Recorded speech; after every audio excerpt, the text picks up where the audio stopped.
केंद्रीय मंत्री डॉक्टर जितेंद्र सिंह ने कहा कि मोदी सरकार का दृष्टिकोण समाज के कमजोर वर्गों का सशक्तिकरण और यह सुनिश्चित करना है कि उन्हें उचित सम्मान मिले। डॉक्टर जितेंद्र सिंह रियासी में दिव्यांगों के लिए काम करने वाली सामाजिक संस्था सक्षम द्वारा आयोजित समारोह से इतर मीडिया से बात कर रहे थे। सिंह ने कहा कि department of personal and training यानी DOPT ने हाल के दिनों में तेजाब हमले के पीड़ितों सहित दिव्यांगों के लिए नौकरियों में रिजर्वेशन कोटा बढ़ाने जैसे कई अहम फैसले लिए हैं। इसके साथ ही मोदी सरकार बहुत से ऐसे कदम उठा रही है ताकि समाज के कमजोर वर्गों का उत्थान हो सके। केवल यही कहूँगा कि बड़ा सुखद संयोग है आज राष्ट्रीय खेल दिवस है।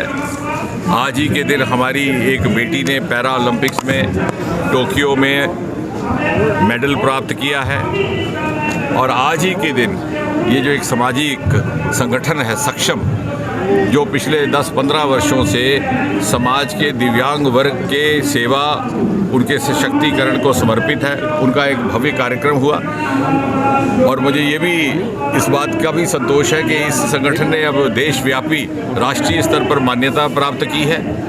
जहाँ तक मोदी सरकार का संबंध है, प्रधानमंत्री श्री नरेंद्र मोदी जी के नेतृत्व में पिछले 5, 7, 8 वर्षों में अनेकों ऐसे फैसले किए गए, महत्वपूर्ण क्रांतिकारी कदम उठाए गए जो समाज के उन वर्गों की चिंता करते हैं जो कहीं ना कहीं पिछली सरकारों के द्वारा उनकी प्राथमिकता से छूट गए थे, जो वंचित थे, जो पीड़ित थे, जो शोषित थे।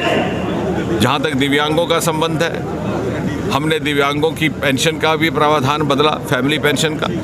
उसके अतिरिक्त जो रिजर्वेशन नौकरियों में थी 3% से बढ़ा करके 4% कर दी, उनकी श्रेणियों में भी इजाफा किया। अब एसिड विक्टिम अटैक्स वाले हमारे बच्चे भी दिव्यांग श्रेणी के जो बेनिफिट्स हैं उसको लेने के लिए हकदार रहेंगे।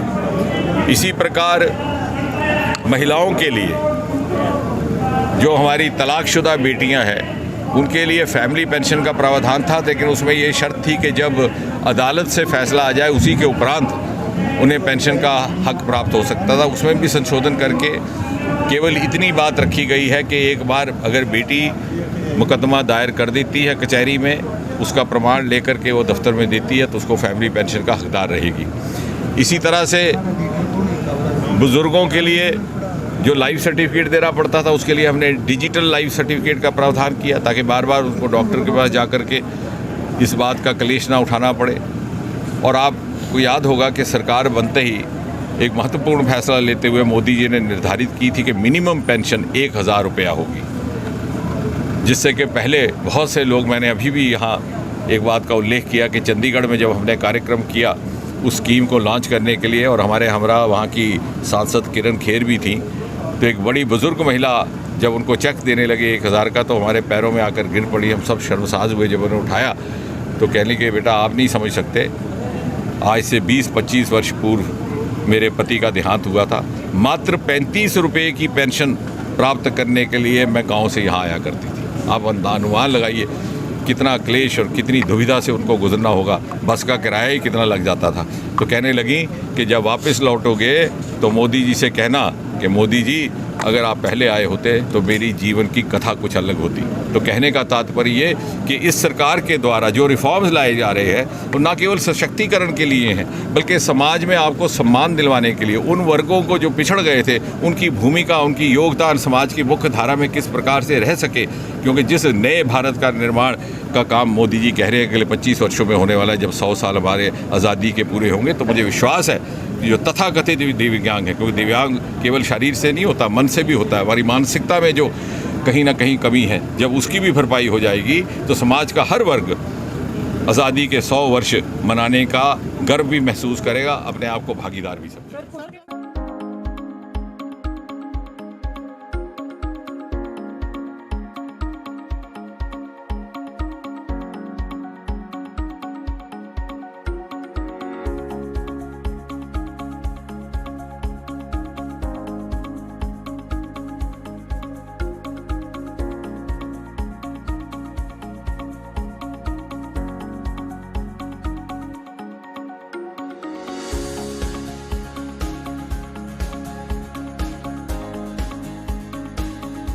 hope once you visit this campus, your all queries regarding admission shall be fulfilled. Do visit us before seeking admission anywhere.